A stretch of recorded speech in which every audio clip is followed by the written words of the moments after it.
Hej och välkomna! Ny film, nytt äventyr! Vi är bland ruinerna på Cypern. Ja, Kourion. Typ världens äldsta stad. Eller något. Jättegammal. Men häng med till Kourion och se vad som finns kvar av den.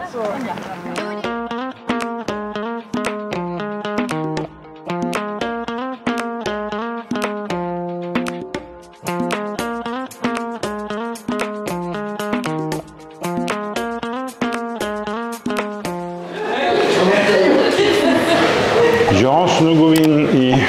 So, before we start, I'd like to show you the replica of the city, of the site of Kourion, which is a very ancient city.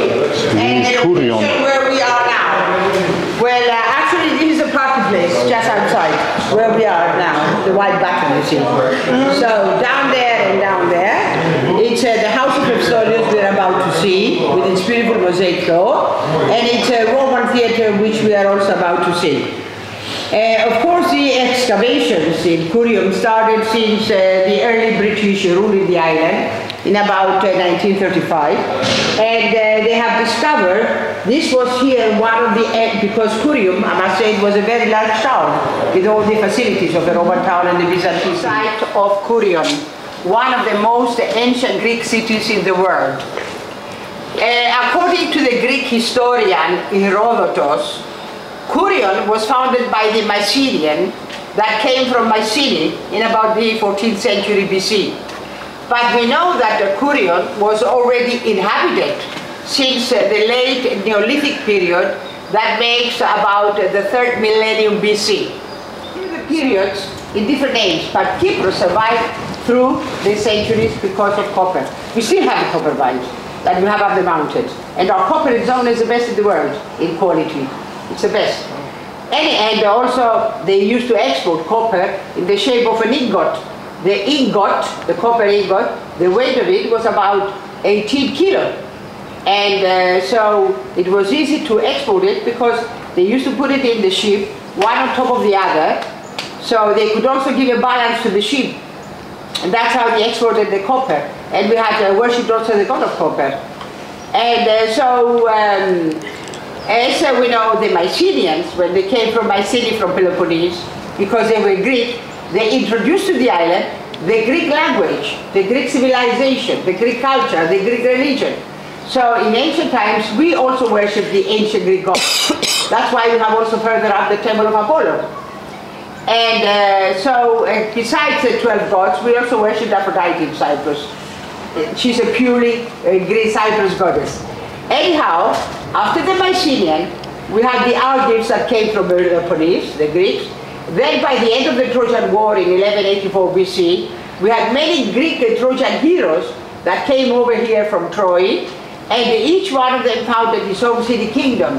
So there was a time that in Cyprus were about 10 city kingdoms where they were all ruling independently, but became united under the rules of King Evachoras I, king of Salamis, in about the 5th century BC.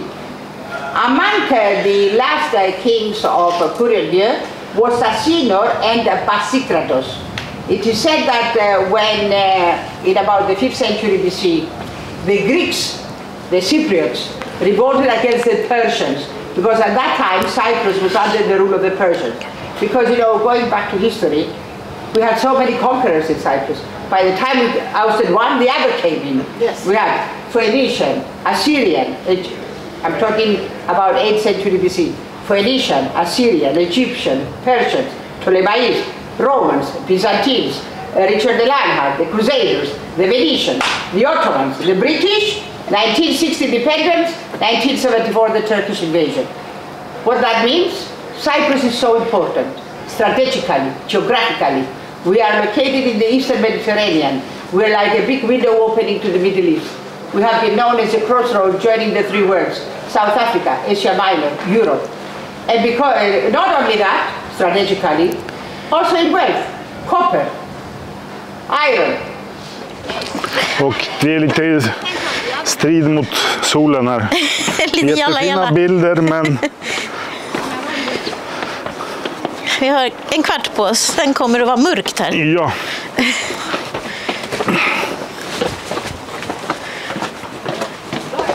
Ja, det är på fel ställe. Jag såg den i ansiktet. Så här är en romersk amfiteater. På Christian.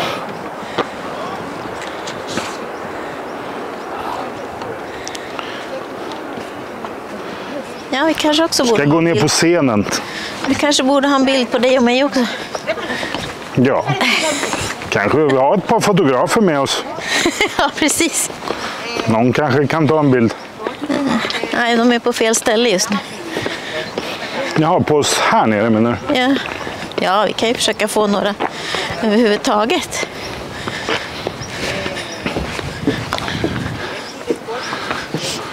Ja, säg nog. Ha föreställning nu. Nu står vi på scenen i amfiteatern. Publiken, det var inte så mycket publik här. Göran får dansa. Ja, nu har solen gått ner. Det gick fort. Ja, och det var ju det vi visste. Så Ja. vi var lite på guiden där. Ja, Så. historien kan man ta sen. Now. So when the city was destroyed in the 4th century by the earthquake, and then the Byzantines came to rebuild the city, they were in need of building material. So what did they do? They took from here stone for rebuilding the new city.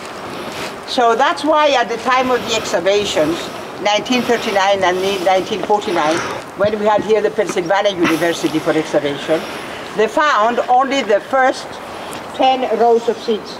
You see the difference of the 10 first rows of seats? Those are the original. These have been reconstructed. So they found only the first 10 rows of seats because the others were removed. They used it as building material. And since the theater has been reconstructed, we still use it today for ancient dramas and concerts. But we use it always, weather permitting, from June until September. And we have performed here a lot of Shakespeare's plays, like Midsummer Night's Dream, Camelot, King Lear, As You Like It, Macbeth, Hamlet, and quite a lot of other concerts and bands.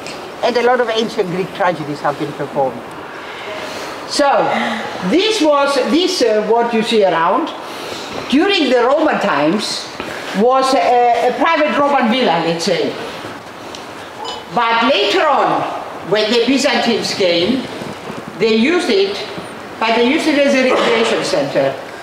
So each one that came, he made their own additions, So the Byzantines, known as the early Christians, they liked to cover the floors in beautiful mosaic. So you see the beautiful mosaic here, the beautiful geometrical patterns. And this mosaic goes back to early Christianity, 4th century, 5th century AD. And all the mosaics actually at that time were symbolic. They had a special significance. And within the circle here, you see this lady. She's holding a measure in her hand, which is symbolic. The measure is about 12 inches. It's a Roman foot. It's the same measure that we still use today.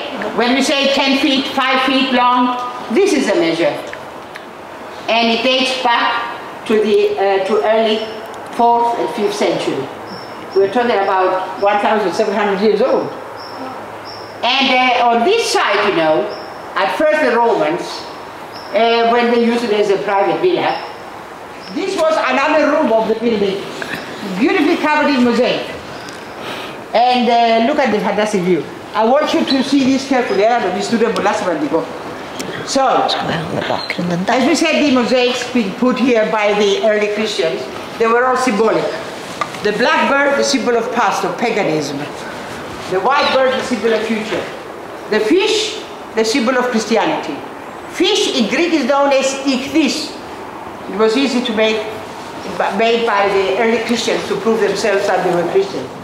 Ja, det var... Jag har inte sjungit upp. Ja, det var lilla turen runt... Ruinerna. Kourion, nej, vad heter det nu? Jag vet inte vad det heter. Ja. Här, i alla fall. En av de äldsta städerna. Så ja, har ni varit här? Vad tycker ni? Vi tyckte det var häftigt, just det här närheten till vattnet precis här nedanför. Det är lite speciellt. Så Men bara... ska sägas att området är väldigt mycket mer än bara amfiteatern. Ja, och lite det är massa ruiner. Vi har och inte fått så mycket tid igen, känner ni igen det? Nej.